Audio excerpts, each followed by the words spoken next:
Bienvenidos a esta sesión de repaso de Historia de España para segundo de bachillerato.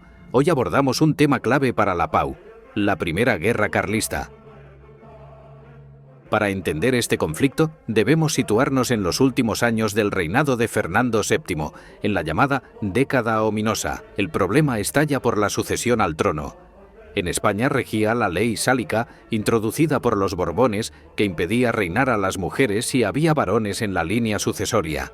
Sin embargo, Fernando VII, que solo tenía hijas, publica en 1830 la Pragmática Sanción, que anulaba la ley sálica y permitía que su hija Isabel pudiera reinar. Esto no fue aceptado por el hermano del rey, el infante Carlos María Isidro, quien consideraba que la ley era ilegal.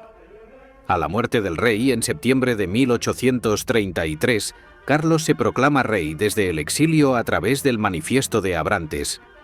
Por su parte, la reina viuda, María Cristina de Borbón, asume la regencia en nombre de su hija, la futura Isabel II, que solo tenía 3 años. Lo que empezó como un pleito familiar y dinástico, pronto se convirtió en una guerra civil ideológica que dividiría a España durante 7 años. No era solo una guerra por un trono, sino un choque entre el antiguo régimen y el liberalismo. Por un lado, el bando carlista. Su lema era Dios, patria, rey y fueros. Defendían el absolutismo monárquico, la preeminencia social de la Iglesia católica y, muy importante para los territorios del norte, el mantenimiento de los fueros. Los fueros eran las leyes, instituciones y privilegios fiscales tradicionales de Navarra y el País Vasco que el liberalismo centralista amenazaba con suprimir. Sus apoyos sociales eran el bajo clero, la pequeña nobleza rural y, sobre todo, el campesinado, que temía las reformas liberales. Por otro lado, el bando isabelino o cristino.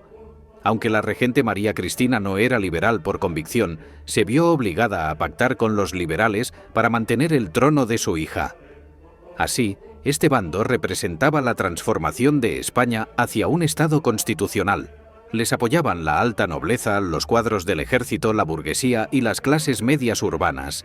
Internacionalmente, Isabel II contó con el apoyo de la Cuádruple Alianza, Portugal, Reino Unido y Francia, mientras que los carlistas recibieron apoyos simbólicos de las potencias absolutistas como Austria, Prusia y Rusia. La guerra se desarrolló principalmente en el norte y el este de la península. Vamos a resumir las 3 fases principales que debéis conocer. La primera fase, de 1833 a 1835, es la del avance carlista. El gran protagonista aquí es el general Tomás de Zumalacárregui, quien organizó un ejército disciplinado partiendo de partidas de guerrilleros. Los carlistas dominaron el entorno rural de Navarra y el País Vasco, pero tenían un punto débil: no controlaban ninguna ciudad importante. Por orden de don Carlos, Zumalacárregui sitió Bilbao para intentar conseguir financiación externa, pero murió tras una herida en el asedio en 1835. Fue un golpe irreparable para el carlismo. La segunda fase, entre 1835 y 1837, se caracteriza por las expediciones carlistas. Al ver que el frente del norte estaba estancado, intentaron llevar la guerra a otras zonas.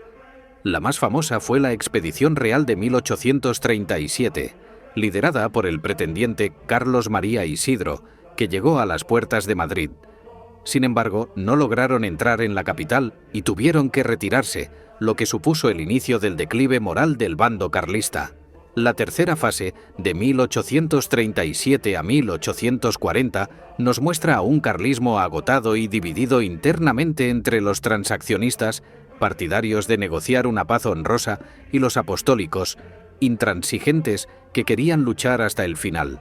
El final de la guerra llegó gracias a la negociación.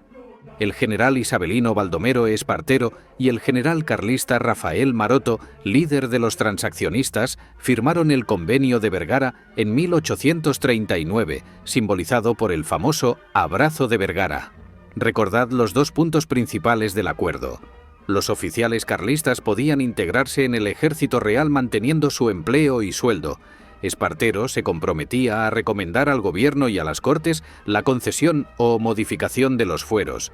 Este punto es vital, pues no garantizaba su continuidad total, pero dejaba la puerta abierta a la negociación. Aunque la guerra terminó en el norte, el general Ramón Cabrera, conocido como el Tigre del Maestrazgo, resistió en la zona de Castellón y Teruel hasta 1840, cuando finalmente tuvo que exiliarse a Francia. La guerra había terminado, pero el carlismo permanecería como una fuerza política y social latente durante todo el siglo XIX.